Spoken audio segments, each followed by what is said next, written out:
ఏది భయ్యా నీకు తెలీదా అని అనుకోవచ్చు కొంతమంది. ప్రపంచం మొత్తం బేకార్ గాడు ఉన్నాడంటే మిడిల్ క్లాస్ గాడే. ఆడు ఓటు వేయనీకి ట్యాక్సులు కట్టనీకి తప్ప దేనికి పనికిరాడు. MLA, minister, celebrity, hero, business man, నా దగ్గర బొచ్చడని పైసలు ఉన్నారా బొచ్చుగల్లారా అని చెప్పేసి మట్ట వాళ్ళగా తాగి, సారీ మట్ట అంటే మీకు తెలియదేమో, మట్ట అంటే స్టమక్ అనమాట.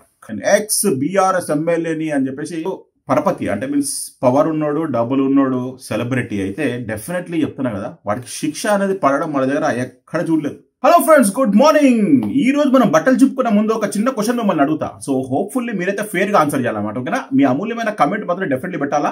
ఆ పర్టికులర్ మనిషి పేరు మీకు ఎవరికన్నా తెలిసి ఉంటే. నెపోటిజం అనే కాన్సెప్ట్ మనకి సినిమా ఇండస్ట్రీలో చాలా ఎక్కువ మనం చూస్తూ ఉంటాం. ఎందుకంటే తాతలు, తండ్రులు, దాని తర్వాత కొడుకులు, మనమడులు వాళ్ళే తిరుగుతూ ఉంటారు. ఇంకా నెక్స్ట్ ఈ దరిద్రం ఏంటంటే, మన దౌర్భాగ్యానికి, మన దేశానికి పట్టిన దౌర్భాగ్యం ఏంటంటే ఈ నెపోటిజం అనేది పాలిటిక్స్ లో కూడా చాలా మట్టుకు ఎంటర్ అయిపోయింది. సో ఓకేనా, మీకు తెలిసిన ఒక నెపోటిజం క్యాండిడేట్, లీడర్ క్యాండిడేట్ అంటే లీడర్ వాళ్ళ కొడుకు లేకుంటే మనమడో ఎవడో ఒకడు క్లబ్బులల్లా పబ్బులల్లా తిరుగుకున్నవాడు, ఎటువంటి అలవాటులు లేనివాడు, అబ్రాడ్ కంట్రీస్లో చదువుకోనివాడు, ప్రజలలో తిరిగేవాడు, ఇప్పుడు కండువాలు వేసుకోకుండా ఎవరన్నా ఉన్నారా? వాళ్ళ పేర్లు కామెంట్లో మాత్రం పోస్ట్ చేయండి, ఎవరన్నా ఉంటే మన తెలుగు రాష్ట్రాలలో. ఓకేనా? ఇప్పుడు ఫుల్ బట్టలు చింపేసుకుందాం. ఎందుకు భయ్యా మళ్ళీ ఎందుకు వచ్చినావు, ఏమైంది? నాకు చాలా మంది అమూల్యమైన కమెంట్లు పెడతా ఉంటారు. అంటే మన శ్రేయోభిలాషులే, అంటే మీన్స్ యాక్చువల్లీ మన వెల్ విషర్స్ అనుకోవచ్చు. భయ్యా నువ్వు ఉండేదేమో చైనాలో, నువ్వు చైనా వీడియోలు చేయకుండా ఈ పెంటంతా నీకెందుకు అని చెప్పేసి ఒక అమూల్యమైన కమెంట్ పెడతారు చాలా మటుకు. సో వాళ్ళందరికీ చెప్తా ఉన్నా, నేను చైనా గురించి ఆల్మోస్ట్ దగ్గర 900 వీడియోలు చేసాను ఫ్రెండ్స్. ఓకేనా? సో హోప్ఫుల్లీ మీరు పోయి మన హిస్టరీలో చెక్ చేస్తే మీకు తెలిసిపోద్ది. సో ఒకసారి వెళ్ళి చూడండి. ఫ్యాక్టరీస్ గురించి చెప్పాను, బిజినెస్ గురించి చెప్పాను, చైనా ఫుడ్ కల్చర్ గురించి చెప్పాను, చైనాలో ఉన్న జనాల గురించి చెప్పాను, వాళ్ళ కల్చర్ గురించి చెప్పాను, అన్నీ చెప్పాను. సో చూడండి. ఓకేనా? సో మన పర్టికులర్ ఈ వీడియోస్ గురించి ఎందుకు నేను మాట్లాడుతున్నానంటే నాకు కడుపు మండిపోతూ ఉంటుంది అనమాట. మనది ఏంటంటే కమ్యూనిస్ట్ భావజాలం కాబట్టి ఇట్లాంటివన్నీ చూస్తుంటే నేను తట్టుకోలేను అనమాట. సో హోప్ఫుల్లీ మీరు అర్థం చేసుకోవాలని చెప్పి నేను కోరుకుంటా ఉన్నాను. మీ అందరూ తెలిసిన విషయమే, నాకు తెలిసినంత వరకు న్యూస్ ఛానల్ రెగ్యులర్గా ఫాలో అయ్యే వాళ్ళు అయితే చూసే ఉంటారు. ప్రజాభవన్, ప్రగతి భవన్ అనుకోవచ్చు. ఓహో సారీ, ఎక్స్ ప్రగతి భవన్, ప్రస్తుతం ఉన్న ప్రజాభవన్ ముందు ఒక యాక్సిడెంట్ జరిగింది. అది కూడా ఒక బీఆర్ఎస్ ఎక్స్ ఎమ్మెల్యేకి సంబంధించిన కొడుకు చేశాడంట. అది కూడా చూసారు కదా, బండి చూసారు కదా, BMW భయ్యా, హై అండ్ మోడల్ BMW కార్ల మట్ట వాళ్ళగా తాగి, సారీ మట్ట అంటే మీకు తెలియదేమో, మట్ట అంటే స్టమక్ అనమాట, కడుపు. ఓకేనా? కడుపు వాళ్ళగా తాగి అమ్మాయిలను వేసుకొని ఫుల్ రాత్రి 1 గంటలకు 2 గంటలకు రాత్రి వచ్చేసి పాటన ప్రజాభవన్ ముందు గేట్ ముందు గుద్దు పడేసాడట. గుద్దేసిన తర్వాత ఏంటంటే మళ్ళీ యాజ్ యూజువల్గా మళ్ళీ సేమ్ తెలుసు కదా, మనం ఏంటంటే జనాలు ఫస్ట్ ఆఫ్ ఆల్ ఎస్పెషల్లీ మన తెలుగు రాష్ట్రాలు అనుకోకండి, మన ఇండియాలోనే అట్లుందబ్బా కల్చరు. డబ్బులు ఉన్నోడు పరపతి అంటే మీన్స్ పవర్ ఉన్నోడు, డబ్బులు ఉన్నోడు, సెలబ్రిటీ అయితే డెఫినెట్లీ చెప్తున్నా కదా, వాడికి శిక్ష అనేది పడడం మన దగ్గర ఎక్కడ చూడలేదు. మచ్చుకలే ఉంటుండొచ్చా కానీ మిగతా మాత్రం ఎక్కడ మనకు కనబడదు. ఫస్ట్ ఆఫ్ ఆల్ మీకు అట్లాంటిది వాళ్ళకి కనిపిస్తే డెఫినెట్లీ కమెంట్ పెట్టండి భయ్యా. ఏదన్నా పొలిటీషియన్ వాళ్ళ కొడుకో, లేకుంటే సినిమా యాక్టర్ కొడుకో, లేకుంటే సినిమా యాక్టర్లో ఏమైనా తప్పులు చేసినప్పుడు వాళ్ళకి జైలు శిక్ష పడ్డది, అట్లాంటివి ఏమైనా ఉంటే కమెంట్లో పెట్టండి, చూద్దాం ఆ అమూల్యమైన వ్యక్తి ఎవరు, మనకు కూడా తెలుస్తుంది కదా. సో ఇక్కడ గుద్దయ్యంగానే ఏమైంది, పంజగుట్టల కేసు రిజిస్టర్ అయింది, అది అయింది, ఇది అయింది. దాని తర్వాత మళ్ళీ సినిమా డ్రామా స్టార్ట్ అయింది అనమాట. మన దగ్గర ఏంటంటే ఇంతకుముందు న్యూస్ ఛానళ్ళు అంటే మెయిన్ స్ట్రీమ్ మీడియా ఉన్నప్పుడు, న్యూస్ పేపర్లు ఉన్నప్పుడు జనాలకు తెలియకపోవచ్చు, కానీ ఇప్పుడు సోషల్ మీడియా వచ్చేసిన తర్వాత ఎట్లా అయిపోయిందంటే ప్రతి ఒక్కరి చేతిలో ప్రపంచం అయిపోయింది అనమాట. అంటే ఎక్కడ ఏ మూల చీమ చిట్టు కన్నా కానీ తెలిసిపోతా ఉంది.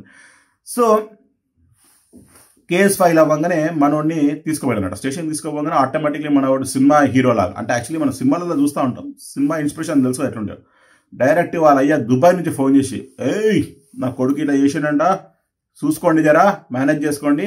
అసలు ఏమైంది, సినిమా డ్రామా స్టార్ట్ అయింది. అదేంది, ఆయన డైరెక్ట్గా వాళ్ళ డ్రైవర్ అంటే ఆ ఇంట్లో పనిచేసే పనుడిని పిలిపించి ఈయన మీద కేసు రిజిస్టర్ చేసుకోండి, మా కొడుకుని వదిలేసేయండి అని చెప్పేసి సినిమాలలో మనం చూస్తుంటాం కదా.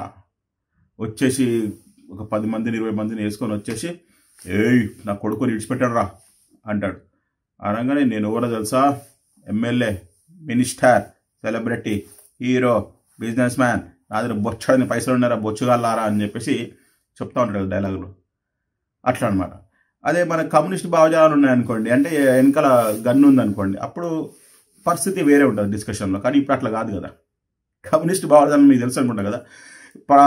పాతకాలంలో కమ్యూనిస్టులు అంటే చాలా మంది భయపడేవాళ్ళండి యాక్చువల్లీ. అంటే వాళ్ళు సపోర్టివ్గా, జనాలకు సపోర్టివ్గా ఉండేవాళ్ళు అనమాట. ఎందుకంటే అదే నార్మల్గా కామన్ మ్యాన్ ఇట్లాంటి పని చేస్తుంటే ఆటోమేటిక్గా వాడు ఈ పార్టీకి 14 days కస్టడీలోకి వెళ్ళిపోతున్నాడు అనమాట. 14 days కస్టడీలోకి పోతున్నాయి.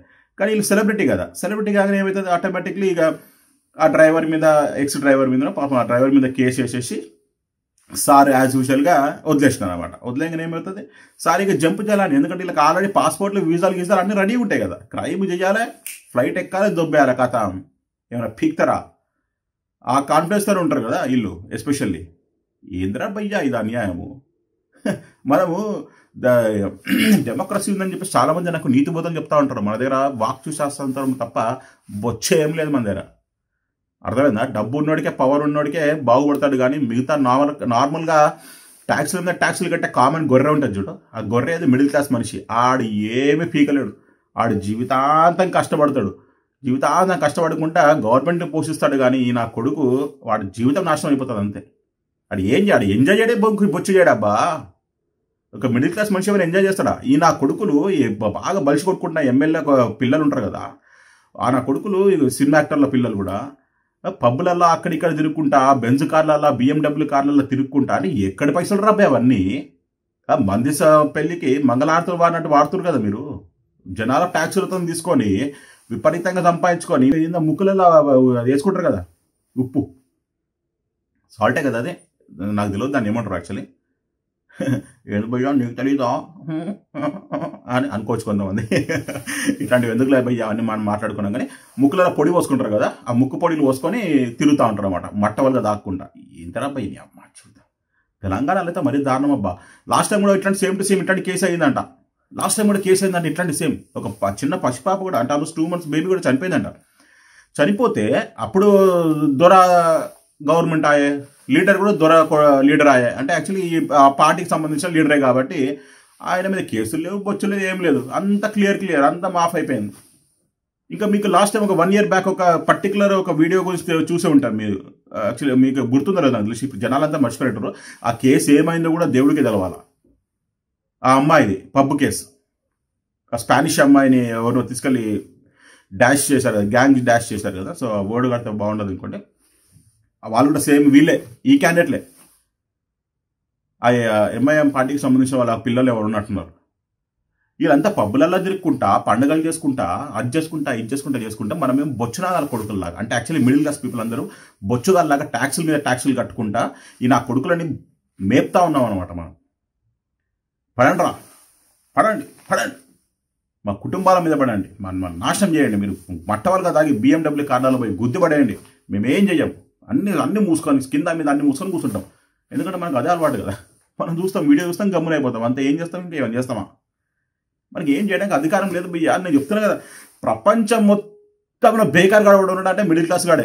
ఆడు ఓటు వేయనీకి, ట్యాక్సులు కట్టడానికి తప్ప దేనికి పనికిరాడు. ఈ నా కొడుకులు, వీళ్ళ సెలబ్రిటీ నా కొడుకులు, వాళ్ళ పొలిటీషియన్, వాళ్ళ నెపోటిజం నా కొడుకులే ఉంటారు. కానీ జనాలను ఎవ్వడి బాగుపడనియరు మనోళ్ళు. రక్తం పిండుతుర్రా భయ్. మరి తెలంగాణలో ఎస్పెషల్ చెప్పిన రక్తం పిండుతా ఉన్నారు. ఇది కడుపు మంట అన్నమాట. ఓకే, సో హోప్ఫుల్లీ మీకైతే నేను బట్టలు ఎందుకు చింపుకున్నానో మీకైతే అర్థమైంది అనుకుంటా కదా. ఓకేనా? మీకు కనుక మన వీడియో కనుక నచ్చినట్లయితే ప్లీజ్ మన ఛానల్కి ఒక లైక్ కూడా మర్చిపోకండి. మీ ఫ్రెండ్స్కి మన వీడియోస్ యాజ్ యూజువల్గా షేర్ చేసి మన ఛానల్ మాత్రం సపోర్ట్ చేయాలని చెప్పి నేను కోరుకుంటాను. ఇన్ కేస్ సపోర్ట్ చేయకపోయినా పర్వాలేదు, మీరు అట్లీస్ట్ కొంచెమన్నా పాజిటివ్గా ఆలోచించడానికి ట్రై చేయండి ఫ్రెండ్స్.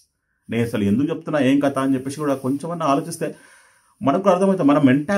మన మెంటాలిటీ ఏంటంటే ప్రతిదానికి మన అడ్జస్ట్మెంట్ అయిపోతున్నాం అనమాట. అడ్జస్ట్మెంట్ అనేది మన జీవితం మన డిఎన్ఏలో ఎక్కేసింది అనమాట. ప్రతిదానికి అడ్జస్ట్మెంట్ అయిపోతాం. అది మన దౌర్భాగ్యం. వేరే దేశాలలో చూస్తారా లేదు భయ్యా, ఇట్స్ నాట్ దేర్. రియల్లీ ఏం చెప్తారు కదా, వేరే దేశాల్లో చూస్తారా లేదు. ప్రతి ఒక్కరికి లా ఒకటే ఉంటుంది. కానీ మన దేశంలోనే సెలబ్రిటీకి ఒక లా ఉంటుంది, కామన్ పబ్లిక్ ఒక లా ఉంటుంది, పూర్ పీపుల్కి ఇంకో లా ఉంటుంది అనమాట. ముగ్గురికి 3 రకాల లాస్ మన దగ్గర మెయింటైన్ చేస్తూ ఉన్నారు. అది మన దౌర్భాగ్యం. మన దేశం